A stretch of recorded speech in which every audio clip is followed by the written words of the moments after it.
নমস্কার, আমি সমিতা শাস্ত্রী। আজকে আবার একবার আপনাদের কাছে নতুন অনেক তথ্য নিয়ে এসেছি, যেটা আপনাদের দৈনন্দিন জীবনে অনেক কাজে দেবে।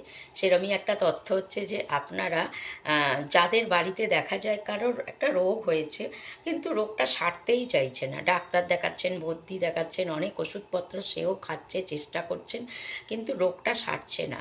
কিছুটা সারলো, আবার বেড়ে গেল, আবার কিছুটা সারলো, মানে একটানা চলছে এরম রোগ।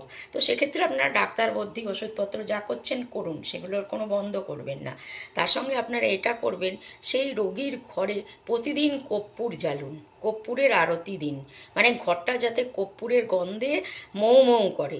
প্রত্যেক দিন সন্ধেবেলায় করে, সকালবেলায় করে কর্পূরের আরতি করুন তার ঘরে। বিশেষ করে তার রোগীর ঘরেতে আপনারা কর্পূরের আরতি করুন আর ভগবানের কাছে প্রার্থনা করুন। মানে কর্পূরের গন্ধে ওই নেগেটিভিটি, যে জার্মের জন্য তার রোগটা রয়েছে না, মেনলি সেই জার্মটা নষ্ট হয়ে যায় প্রতিদিন যদি আপনারা কর্পূর জ্বালতে পারেন। তো আপনারা এটা করে দেখুন, দেখুন আপনারা অনেক উপকার পাবেন। ভালো থাকুন, সুস্থ থাকুন।